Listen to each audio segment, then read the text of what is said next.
Tuloy kami. Ginagawa mo kasada.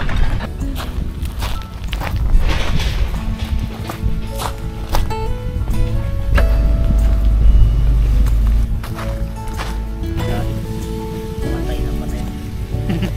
Sabi.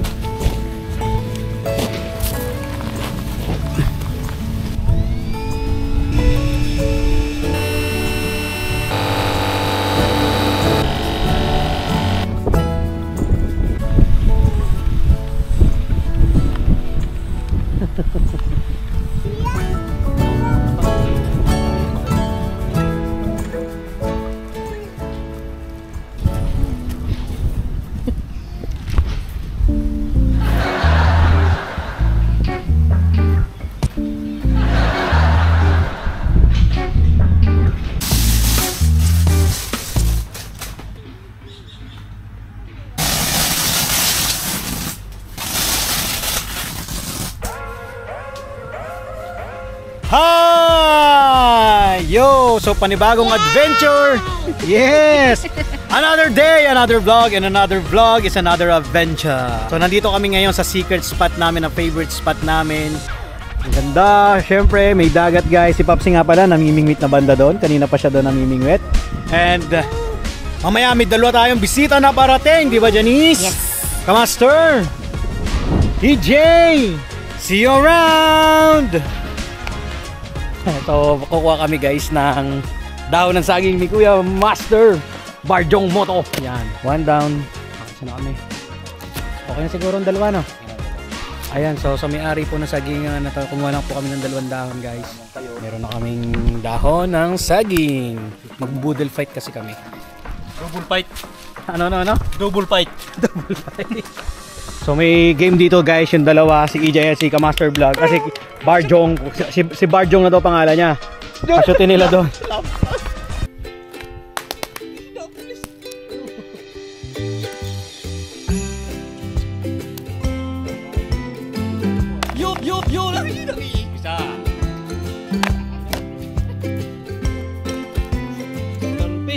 So si Popsi guys, hindi namin makita sa paningin namin. Pupuntahan ko muna habang nag-spearfish ako.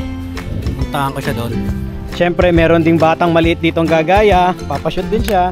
Wow! Galing! Isa pa. Shoot pa. Shoot mo, dali. Yo! Palakpak. Very good.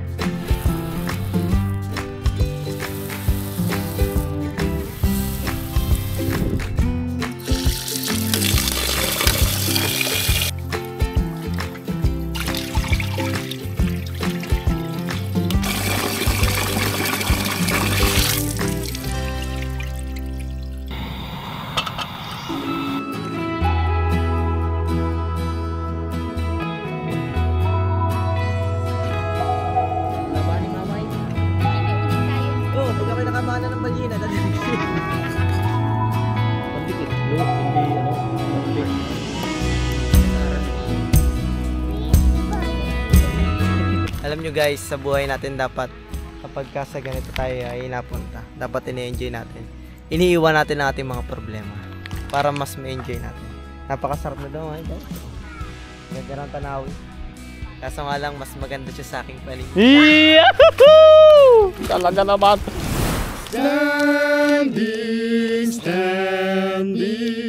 Standing on the promises of God, my Savior. Standing.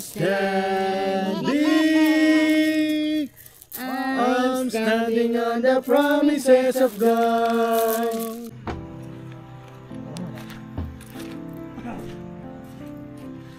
Sinasabi na sa Bible na kailangan malaman ang katotohanan dahil ang katotohanan na magpapalaya sa iyo. Ezekiel 20 verse 12. Moreover, I also gave them my Sabbaths to be a sign between them and me, that they might know that I am the Lord who sanctifies them. Ezekiel 20 verse 20. Hallow my Sabbaths, and they will be a sign between me and you, that you may know that I am the Lord your God. Ano yan, Jubes? This is anong tawag dito? Sinugbang talong. Sinugbang talong or binangi. Binanging Talong. eggplants. Eggplant. Yes. And How about you, my wifey? Maglagay tayo ng itlog na maalat tsaka hinog na mga Bakit daw itlog na maalat yan at itlog na pula? salted egg sadya ito. Pinulahan lang para alam na maalat siya. Kala ko kinamot. Ano nga ang tawag dun sa yung isdang hinihiwa sa gitna tapos binibilad? Hindi. Daing. Yun.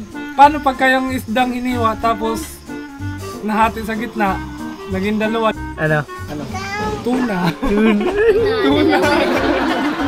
Alam niyo mga kababayan, ari ay kangkeng.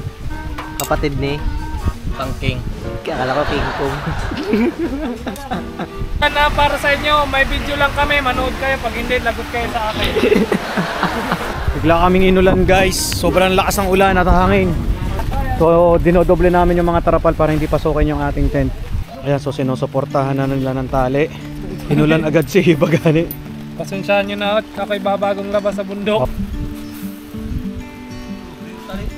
Panginoon, maraming salamat Panginoon sa buong maghapon ng iyong pag-iingat at patuloy din pagpalain Panginoon at sa paghanda ng pagkain ko sa pangalan ni Jesus. Amen! Let's eat guys! Sarap nito! Woo! I'm away with me, nobody has to know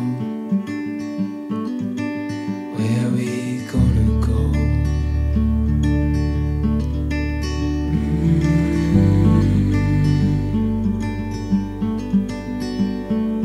I was just Ayan, so ito yung huli natin ngayong gabi guys. Ayan o, good size. Yan, tapos tampal puke. Tsaka meron pang isang maliit dito na hindi ko alam kung anong tawag dyan. Meron akong malaking isda na parang itsurang bangus na siguro kasing laki nitong arm ko. Pinana ko siya kaso hindi tumagos dun sa ulo niya yung pana. Madalit sabi, nakatakas pa siya. Ayun, ito yung dulo ng pana ko. Hindi siya bumaon, hindi siya dumiretso kasi isa lang yung ating bungee.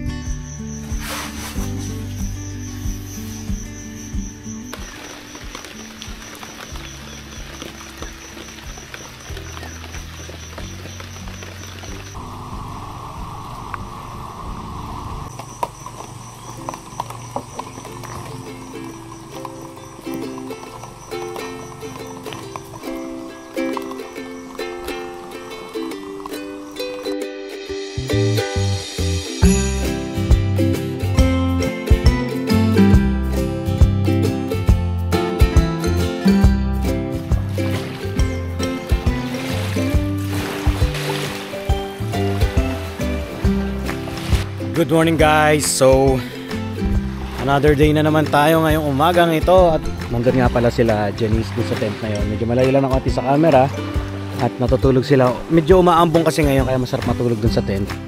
So si Papsi dito ay namimingwit. So papakita ko sa inyo yung mga nahuli naming isda, mga napana namin kagabi guys. Hindi ko na video na. Yan, so marami dong mangingisda. Kahapon, kagabi, parang bangus yung sobrang laking isda na napana ko kaso hindi tumagos dun sa ulo. Yan, nakatakas siya. Ayun, dun sa pwesto ng mga mangingisdang yun. Sayang guys, sayang. So next time mag-upgrade siguro ako ng pana pa, yung mas malakas para mahuli siya next time. Ayan, so check natin itong mga magagandang huli. Meron tayo ditong lapu-lapu. Lapu-lapu to. Tampal pukes. Maming. At may mga yan o, talingan na spot. Yan, nice.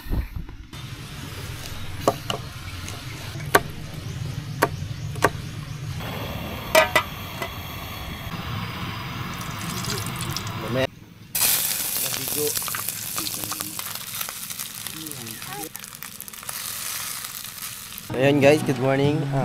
Ang gagawin naman natin ngayon, ang ating trabaho ngayong umaga ay maglinis ng mga nahuli nila. Ito.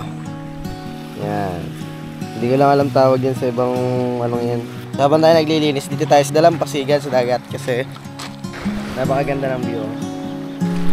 Sarap sa mga ganitong pagkakataon at saka oras ay dapat sinusulit ng mga ganitong bagay. Minsan lang to. Ayan, lilinisan na natin. Yan. Ganito lang ang maglinis ng magtanggal ng kaliskis, Napaka very basic. So, ang ulamin natin ngayong umaga. So yun guys, ito yung tinatawag nyo ng tampal piyok. Ano, laki oh. So ito, lilinis agad natin ng kaliskis. Medyo makunat lang ang kaliskis nito guys. Hindi pa naman masyadong marunong mag-kaliskis guys. Kunat lang ang kaliskis na guys. Hindi basta-basta tatanggal. Bukod sa madulas ay ang kunat ng kapit ng kaliskis niya. So yun guys, ay nalinisan na natin itong mga isda. Ang ano lang naman dito ay prito lang naman to. So yun. So tanggal lang dapat ang hasang tsaka ang kaliskis. Tapos na tayo magsisimula ng magluto, magprito.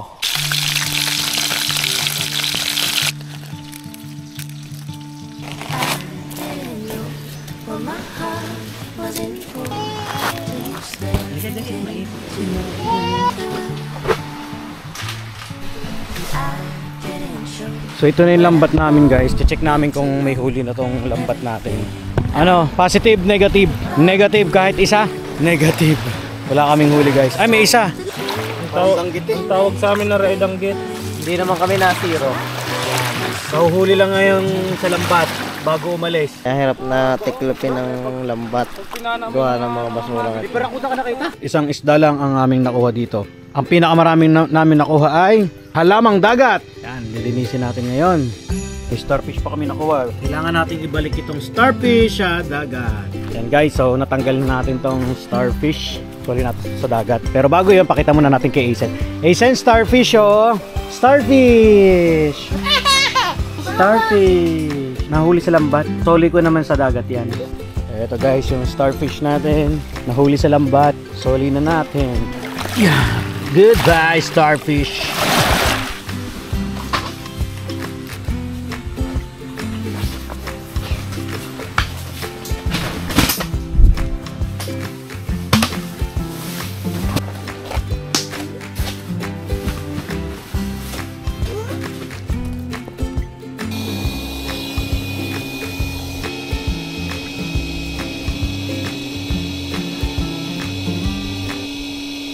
So, ngayon kami unang makakatikim ng tampal. Piyuks. Tampal. Piyuks. Piyuks. Ay, si Asen din. Ikaw, kumain ka na? Ha? Ano yung iniinom mo? Ano yan? Takot! Okay, tikman mo kung anong lasa niyan, kung masarap ba. Mahal daw yan sa South Korea eh. Sabi nga Itlog daw. ang binanatan. Sinabi mo ate, hindi ko tinanggal yung mga ano. Ayun, laki ng itlog. Sinabi mo, hindi ko tinanggal. Masarap? Sarap. Yung karne? Yung karne niya, tikman natin. Okay. Explain mo kung masarap yung tampal piyuks. Ang sarap. Sarap. Masarap nga? Marami. Sarap. Lagyan na dali May mo. kalasa siyang isda. Aray, Siyempre, isda rin naman eh. parang karne yung madali ko ano? Kamukha ng parrot fish. Para siyang salaman ng tilapia na parang Ay, malambot ang laman. sarap nga. Sarap. Malasa pa sa tilapia. Sarap no? Kain. Ikaw kumalong kay EJ. Ay, kay EJ. Ang lasa pala niyan. EJ. Nakalungkot. Ano yung isang pinrito pa? Sarap. Sarap pala ng tampal piyuks. Sobrang lasa niya guys, matamis, na malimnam na. Para siyang tilapia na mas malasa pa doon. Mas masarap pa doon. Nalilagyan ng pampala. Oh, dami kinuha na dyan. So. Siyempre, share tayo dito. Next time lagi na ako manghuhuli ng isdang to. Kasi marami na ako napalagpas niya na yun nung last time. Go, go, go! Diretso lang. Gege, tulak natin!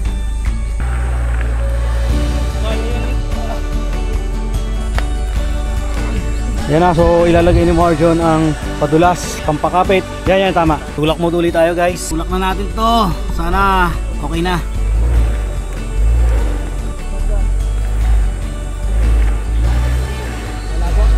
Struggle is real! Pawisan na pawisan kami guys, hindi pa rin makaalis dito sa spot na to.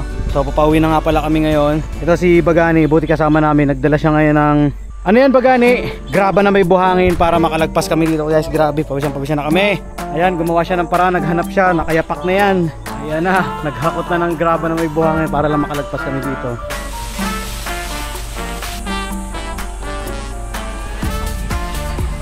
Susi ka ba? Bakit? Pwede pakis.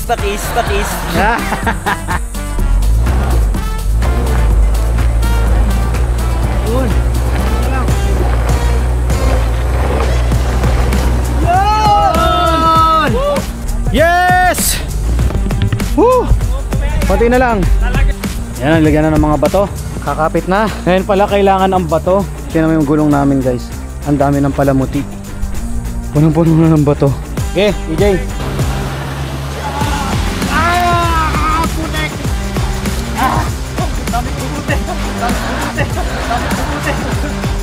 Yes! Woo! Yes guys, yes. Nagpas din. Pero grabe ang kapal ng gulong namin. Yun oh, grabe ang kapal. Ginawang 4x4 si Tigo. Ginawang 4x4. Ayan guys, yung ating adventure for today. Pagod na pagod kami sa pagtutulak. Woo! Okay ba kayo dyan? Ayos. Okay. Popsi. Ayos! See you in the next one. Peace!